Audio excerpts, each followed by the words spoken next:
This podcast episode will deal with an extremely important but potentially triggering topic that may not be appropriate for every audience. Please listen and watch this episode cautiously and do what you can to ensure that those who might be triggered by this conversation receive the support that they need. With that, stand by for this episode of the Psych Health and Safety USA podcast. From Flourish DX, this is the Psych Health and Safety USA podcast. Safety at work is more than freedom from physical injury. To be safe, you have to feel safe. Join us each week as we discuss psychologically healthy and safe work in the USA. Welcome to this week's Psych Health and Safety USA podcast. I'm your host, Dr. I. David Daniels, and I want to thank you for tuning in. Each week, we seek to increase awareness of the importance of psychological health and safety by the learning we receive from our lived experiences, the lived experiences of our guests, from their research, from expertise. And we also want to advocate strategies to reduce harm and minimize exposure to psychosocial hazards in the American workplace. In 2020, 140 firefighters in the United States died in the line of duty. That's the highest number actually since 2001. However, 78 of those were duty-related exposures to COVID-19, leaving 62 line of duty deaths from other causes. However, in the same year, less attention was given to the fact that 127 firefighters and EMTs committed suicide in 2020.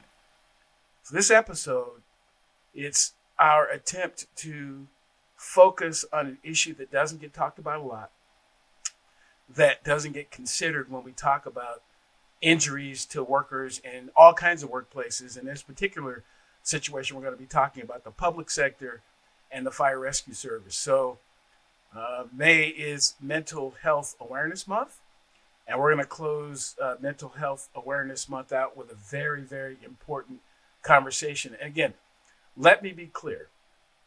This is a heavy topic for some. It may be triggering for others, but the idea is really to help and to give you a little bit of hope that it's going to be okay.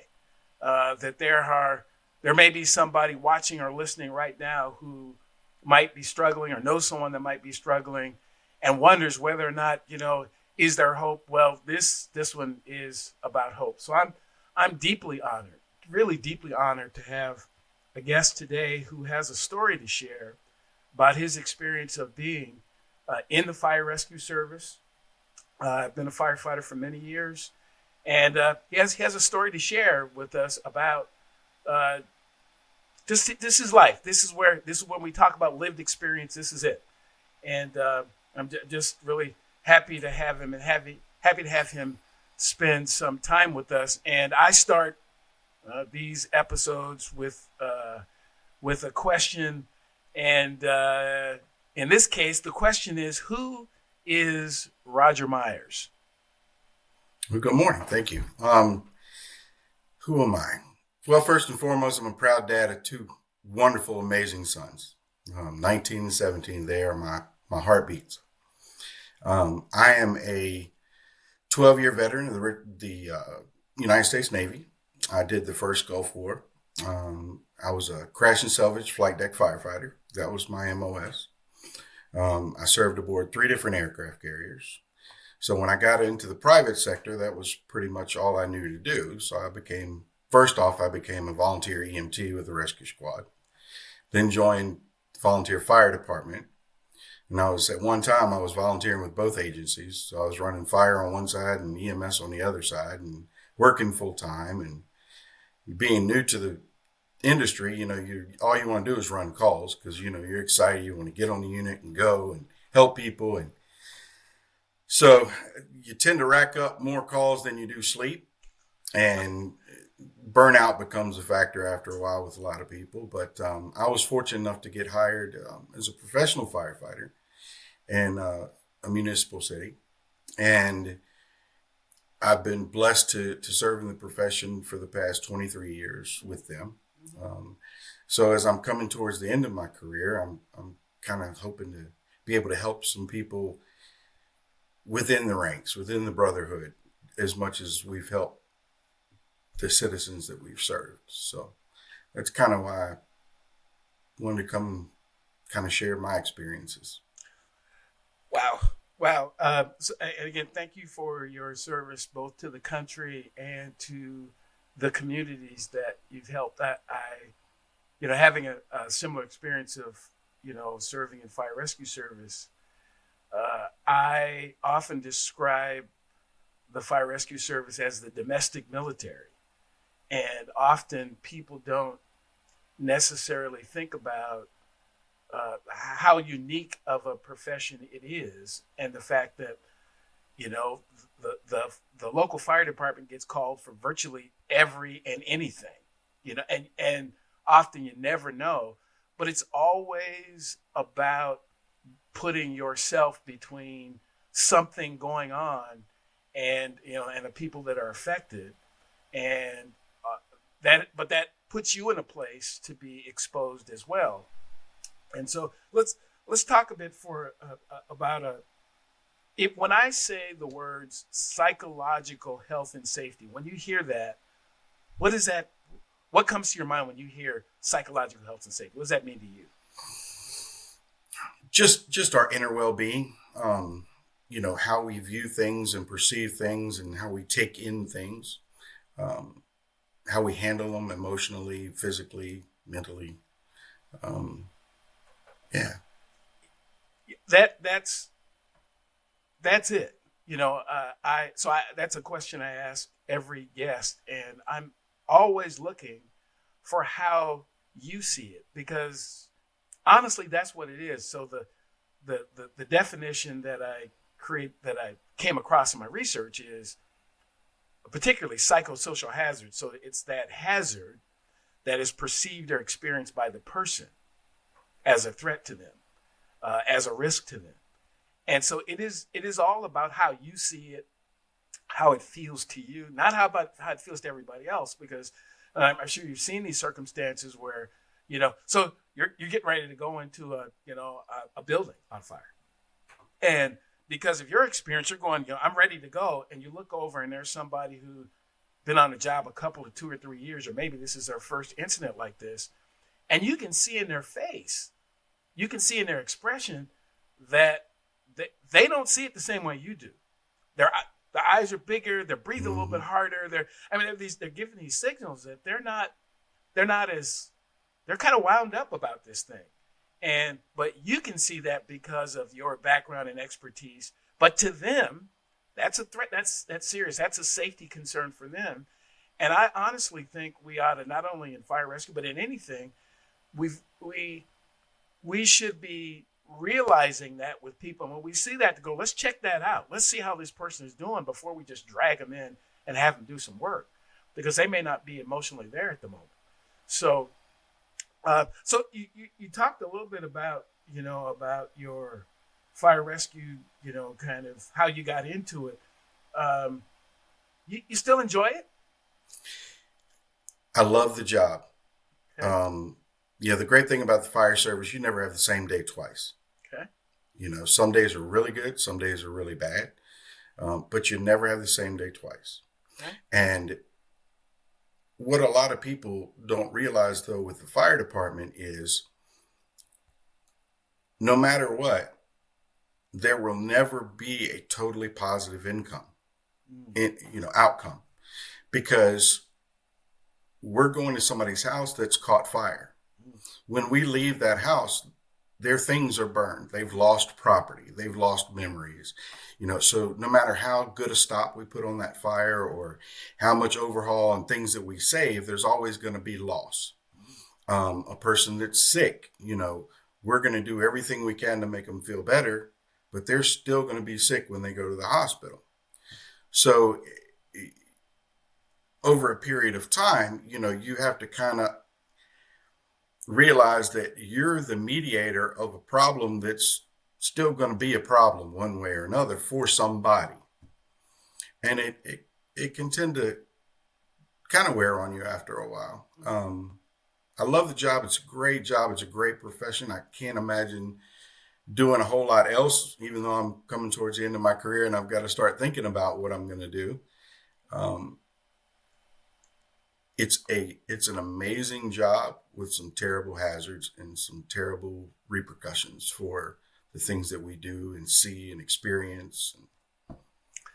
Yeah. So you just mentioned about how a lot of times the outcomes are almost predetermined in some cases.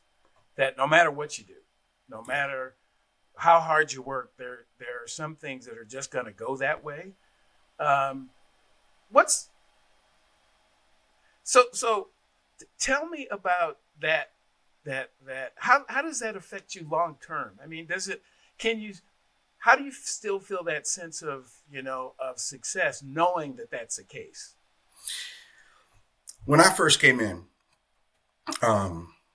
as a young rookie, I was the guy you were speaking about earlier with the wide eyes and tunnel vision.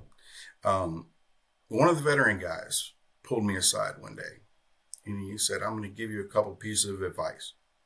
He said, "You carry this with you. This is my gift to you to carry with you through your career." And I've spent my career trying to share it with the new people. And the first thing he said was, "You didn't create this problem.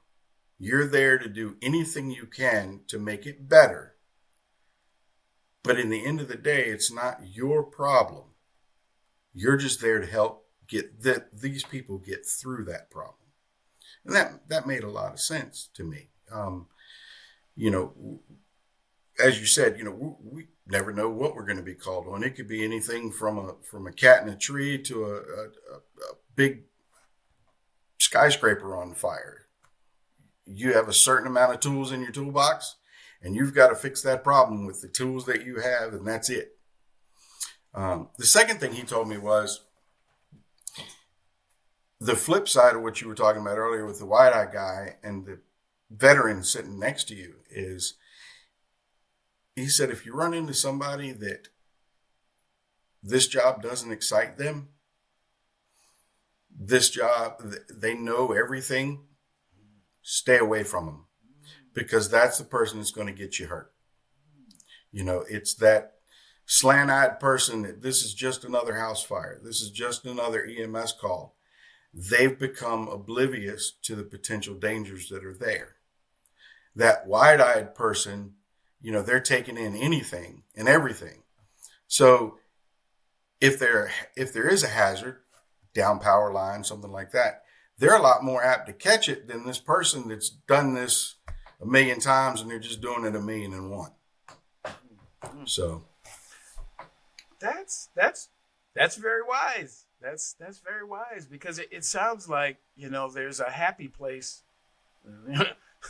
but there's a place someplace in the middle, where not really too high, but also not really too low. Right.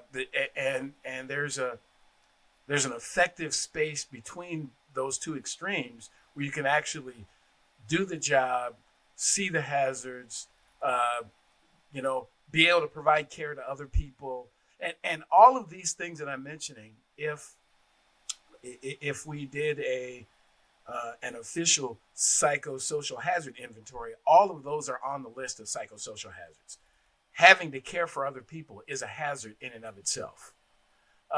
Having physical things around you that could injure or kill you, that's a hazard all in and of itself. It's a thing.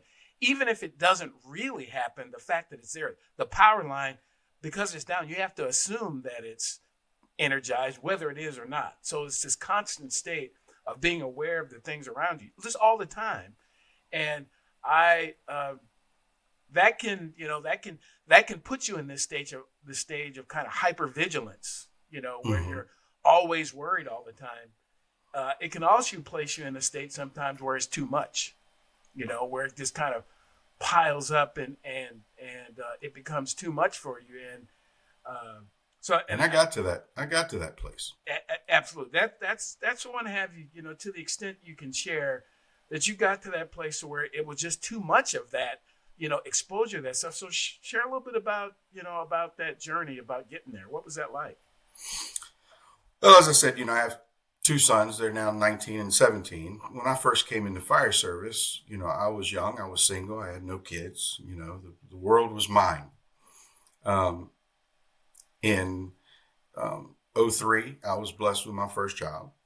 And as a new parent, of course, you're very in tune to every little need, every little sound, every little everything. And when my second child was born, 2 years later, we moved out into the country. And I found myself becoming very overbearing and hypervigilant because in my house, our bedroom was at one end of the house. The children's bedrooms were at the other end of the house. So one of my big peeves was that everything from my room to their room had to be clear. Because in case that house caught fire, I've got to be able to get to them. So you've got kids that have toys and they're going to leave toys everywhere. And I found myself really becoming overbearing because, I wasn't letting my children be children. I was turning my children into firemen, and my wife at the time, I'm divorced now, but at the time, my wife, I put a lot of expectations on her, and oftentimes she would catch the brunt of the feelings that I was having, my fears, because I was seeing things at work that she didn't see, didn't experience. And even though we say we leave work at work, you don't. You try to avoid the problems at home that you're having to fix at work. And that can put a strain on relationships, and does. Wow. Yeah, that's a thing. It's there's this concept out there around psychological safety, and we say that that's a person being able to bring their whole self to work, but their whole self comes with stuff that's going on at home. You can't just separate that from the person. Oh, I got to leave that at home. Well, I can't, because truthfully, I care about my kids more than I care about this job. Some people, some it's the other way, but for most people, at least most people I've come across, they care more about their significant others, their family, their children, their whatever, a lot more than the job. And so to suggest that I'm not concerned or bothered because something's going on with my family is just not realistic. It really isn't. Right. And it seems to me that the workplace should honor, respect, and support that, and not, well, you just got to leave that stuff at home and bring yourself to work. Because if you allow me to bring that stuff to work with me, I don't know if it happened for you. It probably did, but I had a lot of conversations at the fire station, the stuff that sometimes I couldn't talk to anybody at home about because they weren't going to understand. Right. And that's part of the bond of the fire service, and the family and brotherhood, and you spend a third of your lives with these people, so your family life becomes part of their family life. You know each other's children, you go to each other's weddings, and you do things, off duty, and you're a family at work. And a lot of times you're absolutely right. You can tell the guys you work with things you could never tell your family, because,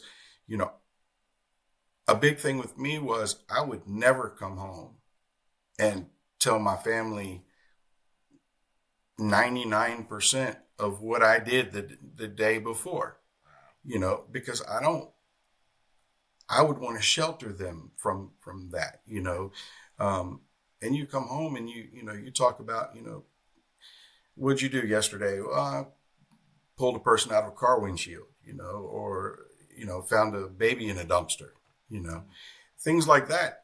You don't share with your family. It's not dinner time conversation, but Right. you can go to work, and, if somebody was off and they say, what'd you do last day? Man, we had a really bad car accident, and this happened, and we went through this, or we went on this cardiac arrest, and it was a really bad call.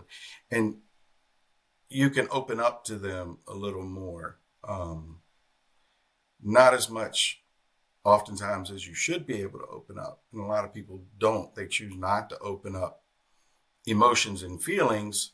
They'll give details, but not how it affected them, Right. per se. Right. Yeah. So how it affected them. And I agree with you. I think that's one of the areas that fire, EMS, law enforcement, corrections, particularly those. I think the military. I wasn't in the military, but I, from what I hear, I think they do maybe a little bit better job at some of those things. But out in the, out in the public sector, outside of, outside of the federal government, a lot of these local jurisdictions, I don't think they do a adequate job of telling people what it feels like. And again, you mentioned it. You said they'll give the facts, but they don't talk about these are the kind of feelings that you're going to get because you're a human being. The things that you have seen in your lifetime outside of the fire rescue service are totally different from the things you see inside because the average person will never see in their entire life what you see twice or three times a day. They're just they're never going to come across that. And I this is a little bit almost a little therapeutic for me is nobody told me that I would see my first dead person at 21 years old. Nobody told me that. They didn't tell me that I would see my first colleague die and I was 22 years old. That at 26 years old, I'd be watching one of the people, I come to a fire with this guy and they're pulling his lifeless body out of a building that we probably shouldn't have been in the first place. Nobody ever shared that because that's not the stuff we talked about. Right. And they don't talk about how that feels, not just the details and the circumstances and the after action reports and all of this, but there's feelings attached to that. Absolutely. And so I believe that organizations, particularly local governments who decide to have fire departments, police departments, not everybody has one, but if you have one, it's important that people understand how it feels and then what to do when those feelings kick in, because sometimes if you don't tell people, then they try to figure it out on their own. And I think that might have been what was going on with you. Well, it kind of surprised me that, so when I was in the military, when you go into the military, you take a physical. You take a full physical. And then you serve your career in the military and you're getting annual physicals and, you're cared for as needed and that kind of thing. But when you get out of the military, you're given an exit physical where they look and they document what you are leaving the service with. In the fire department, you have that same entry physical. They want to make sure you're physically capable. You have a psychological evaluation because they want to make sure that, you're mentally capable of doing the job. But when you retire or you separate service, that baggage goes with you and it's not addressed. Nobody looks at where is this person mentally now that they're leaving. And again, with the fire service, it's a third of your life that you're spending there. So when you leave it, you're leaving a third of what you know and what you're accustomed to and what your norm is. You're taking a third of yourself and you're leaving it behind. And you're going into the civilian world. What's my purpose now? I've spent, the past 25, 30, 35 years as the go-to guy, as the problem solver, the mediator. What do I do now? I'm not needed anymore. Whose problems do I solve now? What do I fix? I've been a fixer all my life. What do I fix now? And the problem is a lot of times it's me. I'm what needs to be fixed now because I'm broken. So it's there's a lot of opportunities for progress that needs to be, things that need to be addressed and progress that could be made if addressed. Sure. That's again just so interesting, the way you're describing this, and the realization that the broken person now is me. And I didn't break myself. I didn't. Because Yeah. a lot of the, I think a lot of the stress and a lot of the pressure comes from this constant self-analysis. What did I do? And in many cases, I didn't do anything. It was the environment that I was in that would have broken anybody. I mean, there is, that whole fixer mentality. We can put this fire out. We can rescue this person. And as you mentioned, the great advice that you got from whoever that OG that you talked to back in the day, who shared with it that you can't fix it all. It's important. That's an important message for people, because people start looking at themselves and they start going, well, what's wrong with me? Why? How come I couldn't do this? And I should have been able to do more, and I'm second guessing and all that type of thing. And I recall that at least in our conversations before, that you got to that place yourself. I did. Yeah, I did. where you were, it was, at least you felt like it was too much for you, or Well, it when you're really good at your job, there's a lot of pride in that. When you're really good at your family, there's a lot of pride in that. Both of those carry equal weight, more so towards family, but they're both very significant parts of our life. We have home and we have work. What I noticed, I became more and more stoic, more and more. I had the tunnel vision where I was focusing more on work than I was on my family. And I was creating distance between myself and what mattered the most to me, but I didn't see it. My family saw it, but the mood swings, the high expectations, the unachievable expectations that I was projecting on them was what I felt I wasn't achieving at work. So, in the fire service, we see the unthinkable. We see things that most people can't imagine. It's unfathomable for a person that's never truly been in the fire service to know what it is we see and what we do, and the sights and the sounds and the smells, and we're normal people. Right. We're not born firemen. We're not born policemen that we're not cut from a mold that, this is a fireman, we're normal people that go into a profession because we want to help people. And that profession, it eats you up. And it's a constant battle between trying to stay yourself and fight what you're becoming, because we are expected to go into the worst of the worst with no emotion and mitigate that problem with no feeling whatsoever. With me, my biggest thing was children, and it still is. Calls that involve children are difficult, because I have children, so I can empathize with that parent. I can empathize with that grandparent, or that child that's just lost a grandparent at the dinner table, in a cardiac arrest. And, I was one of the biggest things that hit me one time, we were sitting at the coffee table, and that's, in the firehouse, that's where the world is solved. All the problems of the world are solved at the firehouse table. But I was sitting there with another fireman, and he made the comment one time. He said, we see all this stuff through the course of our career. We file it away in our mental Rolodex. We just file it away and move on. We go to the next call, because that's what we do,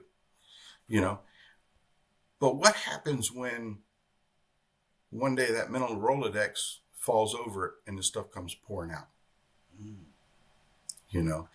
And when he said that, it hit me really hard, because I realized that,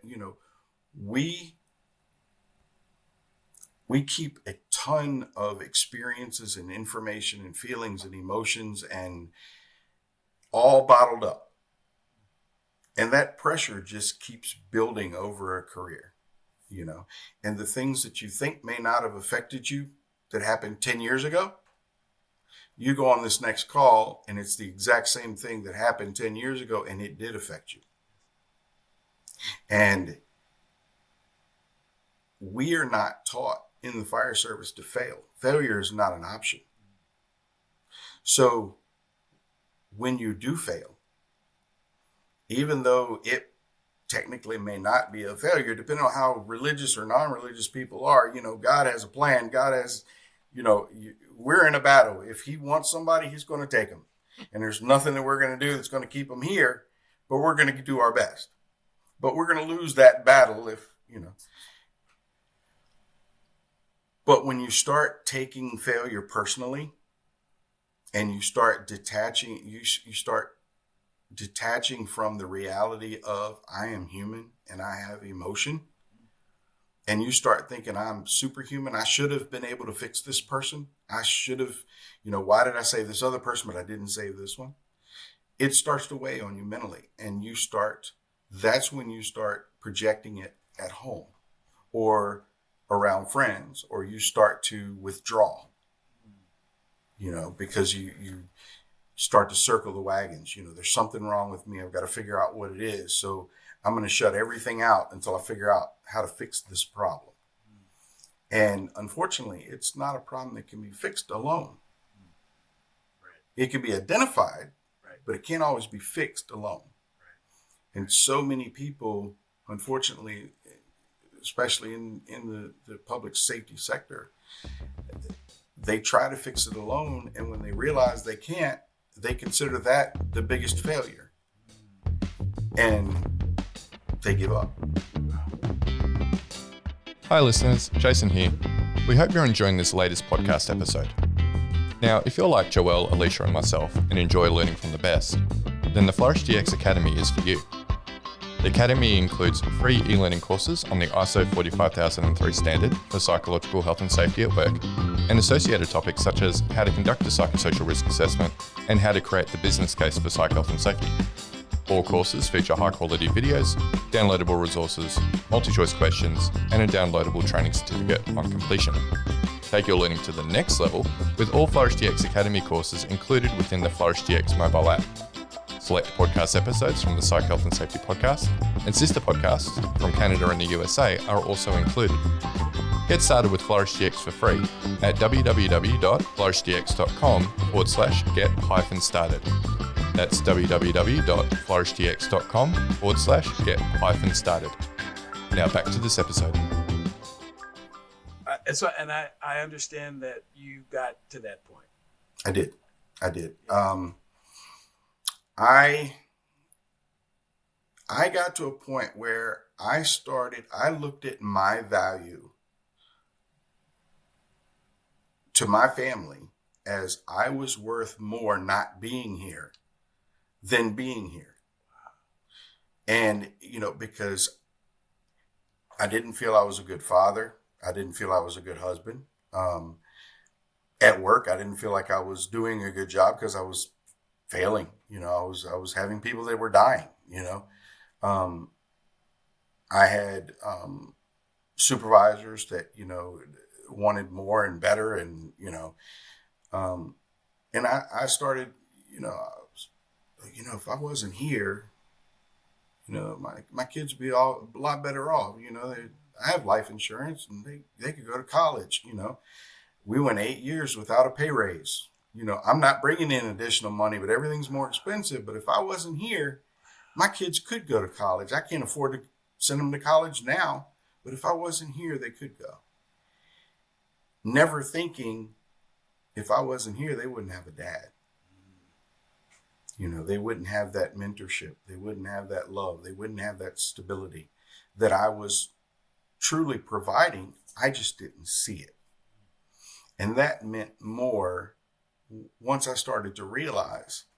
and see things for how they truly were, I was worth a whole lot more here than I ever would have been not. Wow. And I also understand that you came to this realization, and what some people will do is they will continue to isolate themselves, and ultimately they'll execute on that. I mean, and that's kind of a crude word, but that's what they do. They actually go out and do the thing that they're thinking about, and you chose to almost go public with it. I did go public. That's share a little bit about, so why go public if you're what's going on in your head that says, going public might help. So it was actually kind of funny in a way how it happened. My wife, one of her biggest complaints was, you have depression, you have PTSD, you will not admit it. And she was right. I wouldn't. It's like a person who's an alcoholic that refuses to admit they have a problem. It's the same thing. So it was a Thursday morning, and I was sleeping in the basement. My wife and I had separated in the house. We had separated, and I was sleeping in the basement. And I woke up and I got to thinking about everything that she had said. And that morning, she was moving out with my children to go move into another place that she had rented. And I just kind of went, you know what? You're right. I haven't admitted it. So I will. And I went on Facebook, of all places, and I just started writing. And I made a post, and I accepted all that I had been accused of. And I just started, I guess my mental Rolodex opened up. And I just started pouring emotion into this post. And it was more to save my family than to make any kind of impact or anything like that. But I kind of felt like, if somebody else reads it, maybe they'll understand and they can help me and I can help them. And, so I wrote this post and I sent it. And I went upstairs to my wife at the time, and I said, you need to look at my Facebook post. I think it might help. And for a period of time, it truly did. But I made the post on a Thursday, and one of my friends saw it, and he messaged me, and he said, are you okay? And I said, yeah, I'm fine. He said, are you okay? And I said, well, okay, I'm not really fine, but I feel a little better. He said, yeah, I read your post. He said, have you looked at it? And I said, well, not since I wrote it. He said, yeah, you really need to look at it. So I went on Facebook and I looked, and this post that I had made that was supposed to just be for, a few people to see was being shared at 500 shares an hour. Wow. By that Monday, I had over 26,000 responses to that post. Wow. Globally. Wow. I had responses from everywhere, literally across the globe. And, people saying that, they wish their husband had read this before they did this, people saying, I wish I had read this, before I got out of the fire service or left the fire service, or, it impacted a lot of people. And I had people ask me if they could repost it, if they could share it, people that were having meetings, that or had friends that they knew were struggling, can I, and,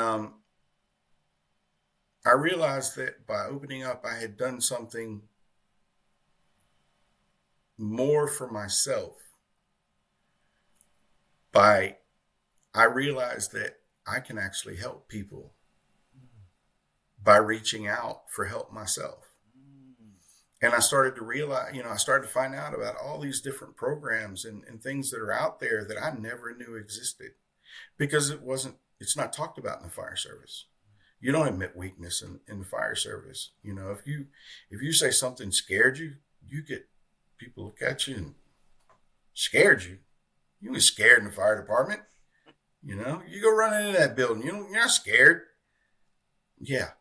I get scared. You're not supposed to show, that person died. You cross their name out of the phone book and you move on. No, that person died. You have empathy for them. You have genuine feelings. It hurts. And you need to be able to sit down and tell your coworkers and your friends that hurt. That child we just worked reminded me a lot of my child. I'm struggling with that. So yeah, the post ended up going viral, and I got involved with a couple of organizations. Project Siren is a really good organization that's out there that helps people on Facebook. They reached out to me, and I met a lot of great people. To this day, my friends list increased. I think it tripled. I've got a lot of great friends now that I met because of that post. The amazing thing was, though, that 26,000 responses on a post that went globally. I went to work the next day, and my supervisor, I was chastised and ultimately transferred because of a post that I made on Facebook that didn't talk about my department, didn't say anything bad about the fire department at all. It was an admission of, this is my profession, this is what we see, this is what we go through. And I'm admitting that it's affected me. And at the time, my supervisor made an example of me for it. Wow. And I was ultimately transferred from my station to a different station. And I went through I lost a lot of respect from a lot of the people that I work with, because I admitted that I was less than they thought I should be. Wow. So how has it been? You seem to, in the aftermath of the post, you seem to have recognized. You talked earlier about the importance of realizing that the fix was really internal, and that you need to. So it appears that started something that has helped you feel better. I don't necessarily, describe that on your behalf, but has it gotten better? I mean, do you feel better than you did prior to that? I am 5'10", 235 pounds. And I realized after I made that post that I was 10 times stronger by admitting weakness than I ever was prior to that. Wow. It took a lot more strength to be able to just say, I'm human. I have a problem. I need help. And actually start talking to people. And I realized that, I'm not even remotely the only one in the fire service. Not even close. You mentioned earlier, I had looked up, in 2016, the Firefighter Behavioral and Health Alliance tracked, investigated, and substantiated 140 suicides. 103 were firefighters, 37 were EMTs. That's just in 2016.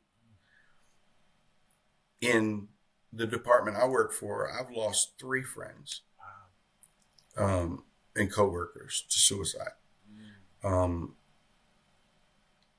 It's not a department problem. It's a profession problem. It's an industry-wide problem. And it's something that needs to be brought out of the shadows to where people can stand up and admit they're broken. If I go to work and suffer an injury, Physical something injury falls on my head, Yes.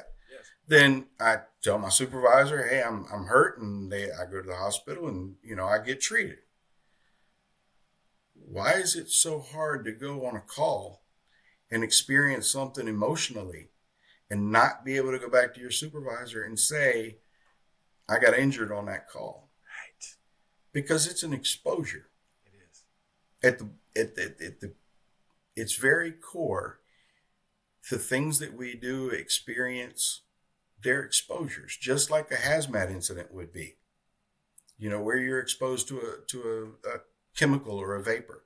You're experienced to things that your body and mind are not ready to experience.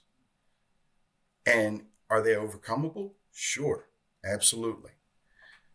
But you can't overcome something you ignore. It's not a sickness that just goes away.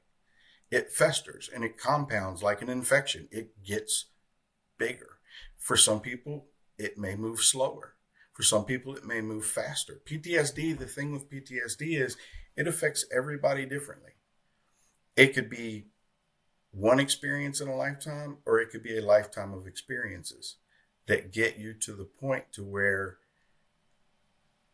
you aren't thinking clearly and seeing the big picture anymore. You're internalizing, you're compartmentalizing, and eventually that cup fills up.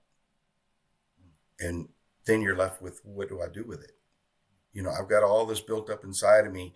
I can't talk to the people at work. I can't talk to my family. What do I do? And then that needs to change. It does. Unfortunately, the department that I'm in now, I would say probably 6 months to a year after I had made that post, that whole thing went down. Our department established a peer support group and started recognizing, that there was a problem in the industry.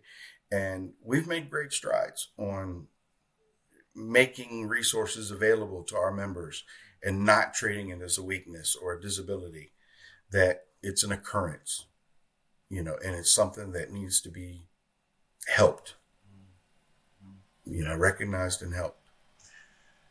Wow. I'm convinced that there are people who are going to listen to this that are going to really be moved by your story. Because as you said, you're not the only one. No. You're not the only one. You may have been unique, a bit of a unicorn in that you would admit it, but you're certainly not the only one. And part of the purpose of this podcast in general is to get folks here in the United States to recognize, as they do in 30 other countries around the world, that this is an exposure. It is, for some people, that is an injury. For some people, I'm pretty convinced that a lot of occupations, while they may not have physical fatalities, they do have emotional fatalities, that people are so broken emotionally that their body shows up and that's about it. It's about it, because their capacity to feel for other people and even do the things they're expected to do is just destroyed because they never had the opportunity. So it's like the third law of thermodynamics, that energy cannot be created or destroyed. That energy has to go someplace. Mm-hmm. It has to go someplace. And folks, if you don't have the outlet, the opportunity to talk about it, and not only just talk about it with other folks who are feeling the same thing, but with trained people, with folks who have a little bit more expertise and can help you kind of work your way through it. I'd be really interested as we get ready to wrap up here. Tell me a little bit more about, I think you said it's Project Siren. I can't say I'd heard of it before. So tell me a little bit about that project and what's that all about? Facebook, believe it or not, with all the bad publicity that social media has gotten, social media can be used in an extremely positive way, because there are so many people out there that have shared experiences, shared feelings, similar feelings. Project Siren was a group that was formed to basically take care of its own, and address that this is not a disability. This is an occurrence, and people need to help each other. We're a family. And we need to help each other, just like we would a family member that was depressed or down or whatever. And the benefit to Facebook is you've got that messaging feature. So you don't have to post all your feelings out there. You can go on Facebook and just say, I need a friend today. is anybody, anybody want to talk. And you can choose your peers on social media.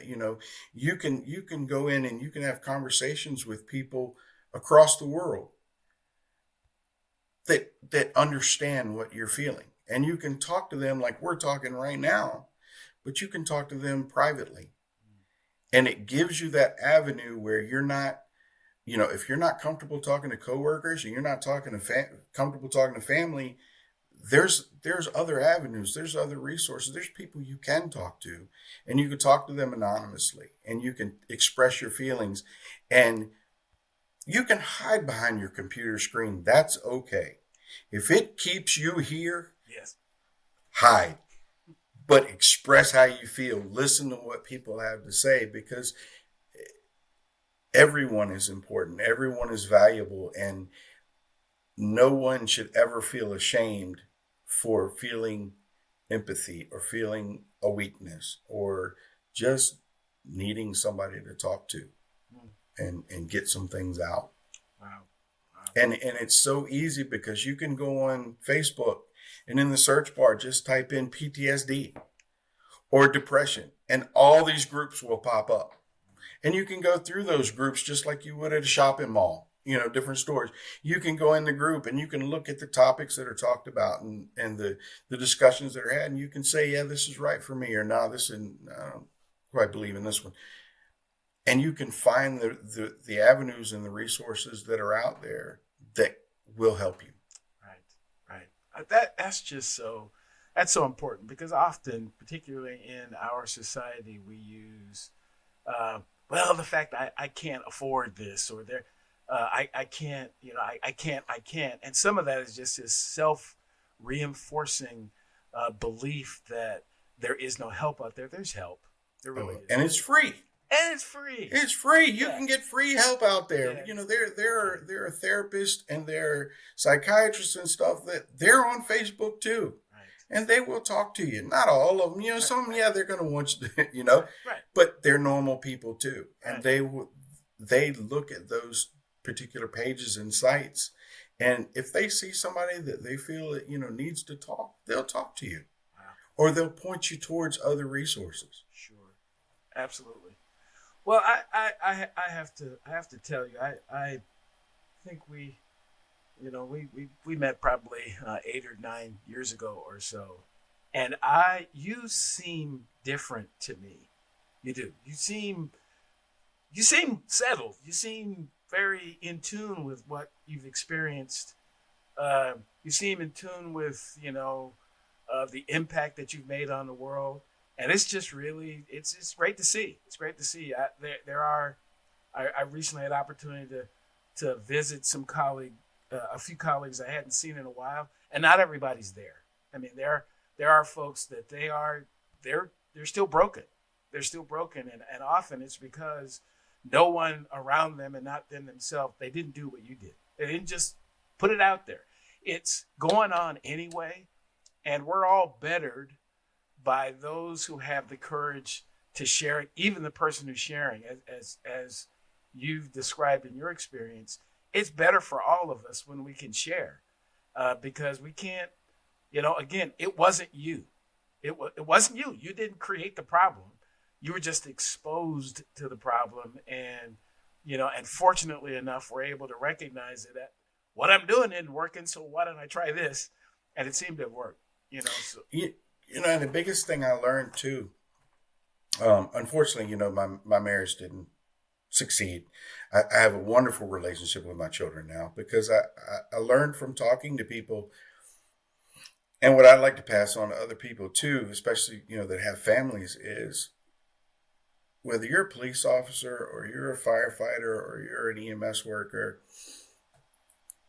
your significant other signed on knowing what you do. They watch television. They have an idea. No, they don't see the sights that you see.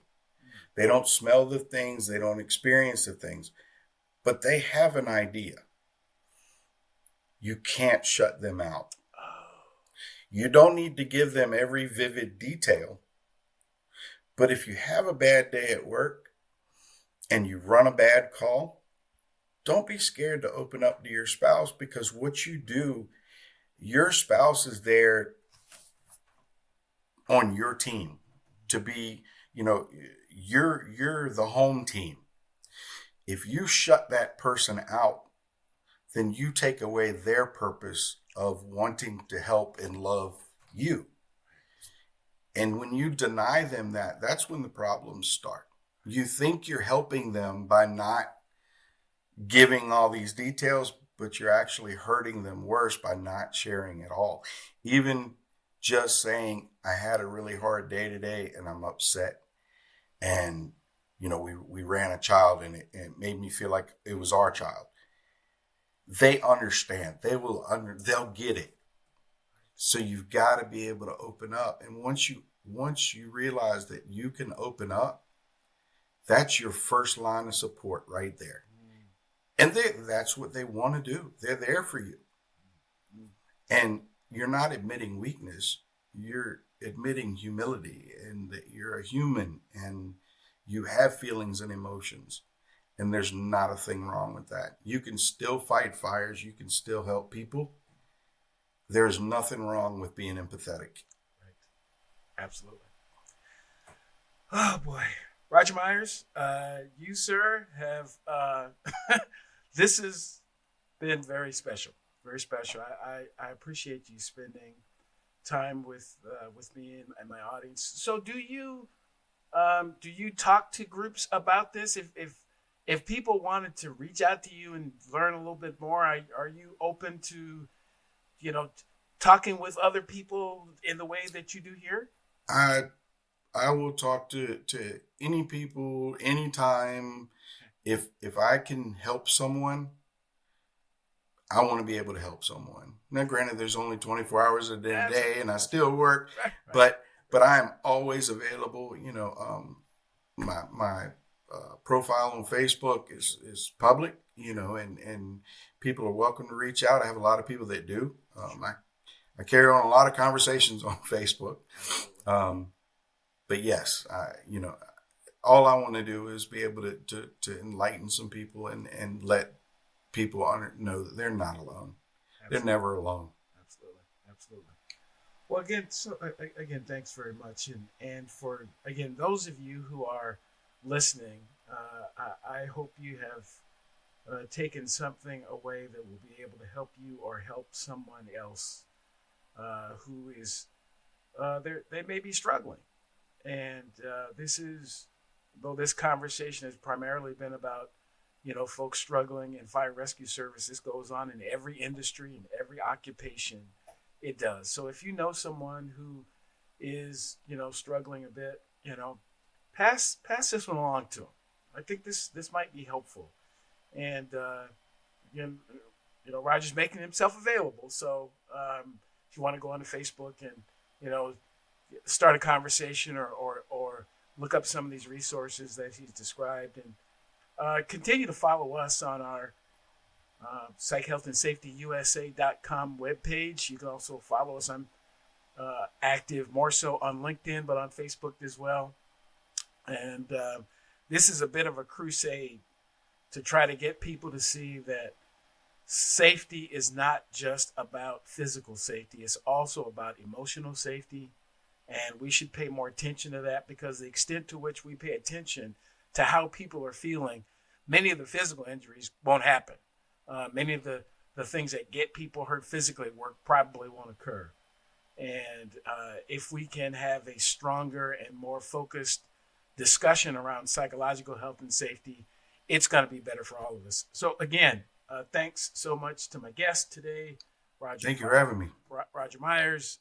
Thanks to all of you who have listened in, and we'll look forward to having another conversation with you on our next episode of the Psych Health and Safety USA podcast. Thanks very much. You've been listening to the Psych Health and Safety USA podcast. To stay up to date with the best content on workplace mental health in America, subscribe wherever you listen to podcasts, and join the Flourish DX community at www.flourishdx.com.